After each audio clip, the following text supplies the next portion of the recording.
Assalamualaikum warahmatullahi wabarakatuh. Terima kasih buat teman-teman yang sudah klik video ini. Semoga video ini bisa menghibur kalian dan menambah wawasan kalian. Nah, kalian pernah ingat gak ada berita tentang sopir yang membawa sepeda motor ini nyasar sampai ke salah satu tempat wisata yang ada di kota Pekalongan. Jadi sopir ini sedang membawa motor dengan arah ke wilayah Semarang. Tapi pas di wilayah Pekalongan ini, nggak tahu kenapa supir ini tahu-tahu ada di pinggir pantai daerah Pekalongan. Nah, yang bikin aneh itu mobil ini bisa masuk ke area wisata itu, tapi mobil ini nggak bisa keluar karena nyangkut sama gapura ataupun pintu masuk dari tempat wisata itu. Jadi nyangkut di atasnya, gapuranya melengkung gitu, tapi mobil ini pas mau keluar itu motor yang paling atas itu nyangkut sama gapuranya ini. Yang anehnya itu kan bagaimana mobil ini bisa masuk sementara pas keluar itu nyangkut sama gapura. Itu sangat menggemparkan waktu beritanya, dan banyak yang menghubungkan kejadian itu dengan salah satu penguasa pantai utara. Lah, pantai utara itu sendiri konon ceritanya dikuasai oleh seorang gadis yang biasa disebut masyarakat Pekalongan dengan sebutan Dewi Lanjar. Nah, Dewi Lanjar ini sejarahnya dia bernama aslinya atau dulunya bernama Dewi Roro Kuning. Tapi karena meninggal oleh suaminya, lalu dia melakukan pengasingan diri atau bertapa di pantai pesisir Pekalongan ini, dan diangkat murid sama Nyi Roro Kidul. Nah, akhirnya Nyi Roro Kidul itu memberikan julukan kepada Dewi Roro Kuning ini dengan sebutan Dewi Lanjar, dan dia diberi kepercayaan untuk menguasai pantai utara. Jadi kejadian tentang truk yang nyangkut di gapura salah satu tempat wisata di pesisir pantai Pekalongan ini dikaitkan dengan masalah itu. Dan beberapa hari ini juga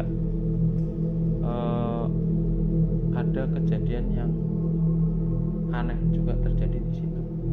Jadi ceritanya ada mobil pribadi yang parkir di daerah pantai pesisir itu cukup lama, dan diperhatikan oleh salah satu warga di situ.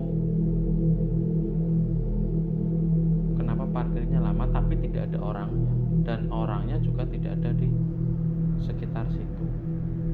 Nah, akhirnya pas orang ini mau keluar dari kawasan pantai itu, ternyata mobilnya ini bannya selip di pasir pantai. Jadi karena terlalu lama parkir, terus air naik, agak basah, terus bannya tuh selip. Setelah selip ditolong dong sama warga sekitar situ dan ditanya, bapak sama ibu itu dari mana? Dan jawaban yang mengagetkan masyarakat situ, dua orang ini suami istri, dia menjawab habis dari acara pernikahan. Padahal di daerah situ nggak ada pernikahan, apalagi yang di daerah pantai. Tapi warga ya akhirnya berpikir bahwa itu cuman kejadian biasa saja, dan warga sudah apalah, mungkin ada salah satu pengikutnya Dewi Lanjar sedang mengadakan pesta gaib lah istilahnya. Dan ternyata tidak hanya itu saja, ada orang juga yang naik sepeda motor bingung di daerah situ. Dia nanya satu alamat dan dia itu mau pesta pernikahan juga, tapi dia nggak jadi ke sana karena alamat yang dicarinya itu tidak ketemu. Akhirnya masyarakat menyimpulkan bahwa emang sedang ada pesta di kediaman ataupun wilayahnya Dewi Lanjar. Dan masyarakat itu sudah biasa lah, karena kadang juga ada orang yang sengaja ke situ itu untuk mencari pesugihan ataupun mencari berkah biar dagangannya laris, ataupun cari jimat ke situ biar dagangan laris. Dan itu sering terjadi atau sering ditemukan sama masyarakat sekitar pantai pesisir Pekalongan. Dan berita-berita itu sering banget keluar di media-media sosial ataupun bahkan di TV tentang keanehan di pesisir pantai Pekalongan. Bahkan dulu ada yang sampai menjeburkan suatu buah mobil Brio ke sungai yang muaranya ke pantai utara. Itu juga masyarakat bingung buat apa, tapi ya itu memang faktanya, itu memang kenyataannya, dan itulah yang terjadi di wilayah pantai pesisir Pekalongan. Dan sudah melegenda lah ya bahwa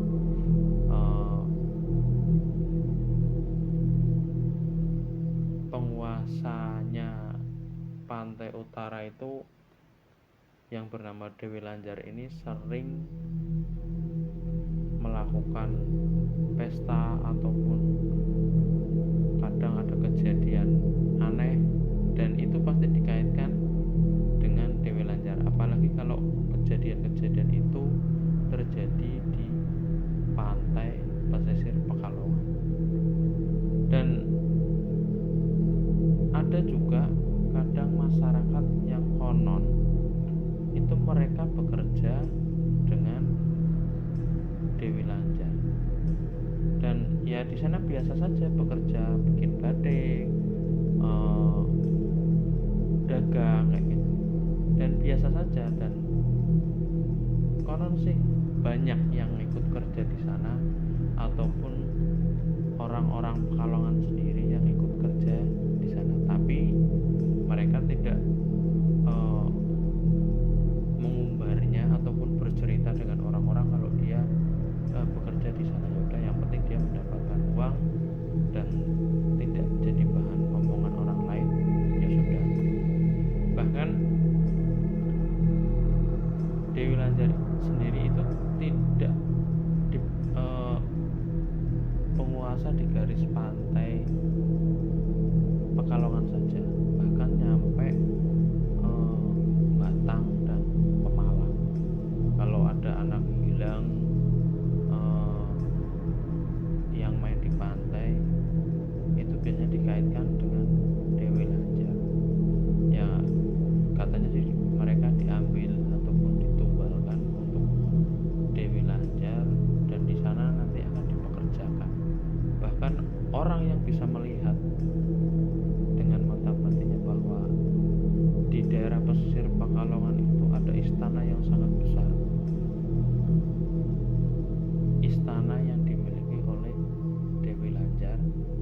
Dan di sana itu dari gedung satu dan gedung lainnya atau bangunan satu dengan bangunan yang lainnya itu terhubung dengan jembatan, dan jembatan itulah yang terbikin dari orang-orang yang melakukan pesugihan dengan Dewi Lanjar atau melakukan perjanjian dengan Dewi Lanjar.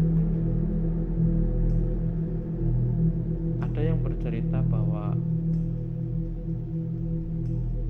Dewi Lanjar ini akan melakukan perjanjian dengan orang yang pengen melakukan pesugihan dengan Dewi Lanjar. Ya, perjanjiannya dia akan dikasih uang ataupun dikasih harta, tapi nanti salah satu dari keluarganya ataupun yang ditunjuk oleh Dewi Lanjar untuk menjadi tumbal. Ya, banyaklah cerita-cerita yang beredar di masyarakat tentang Dewi Lanjar itu, banyak banget.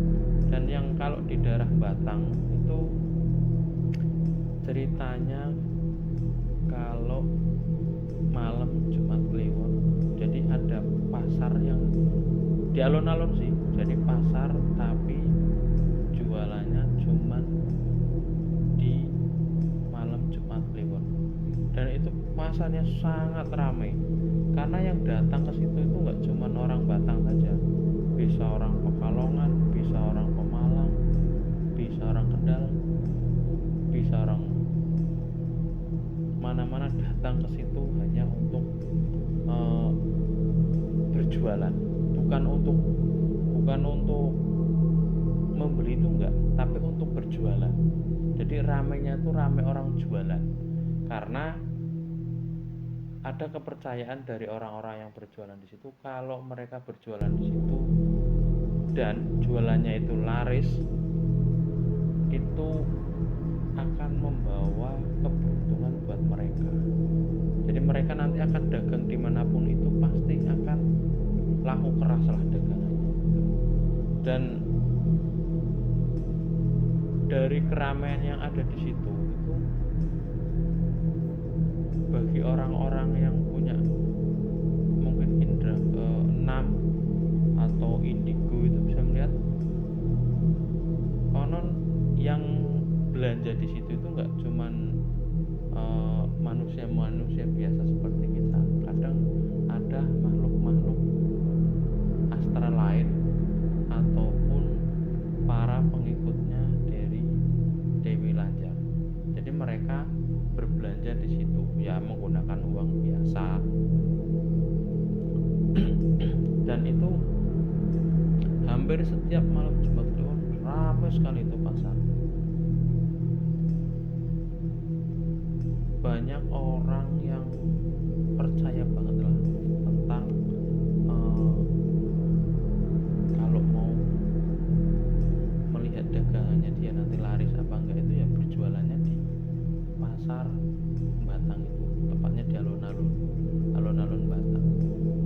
Itu kalau mereka pertama kali jualan di alun-alun Batang terus jualannya habis, laku keras, nah berarti nanti dia jualan dimanapun akan laku keras gitu.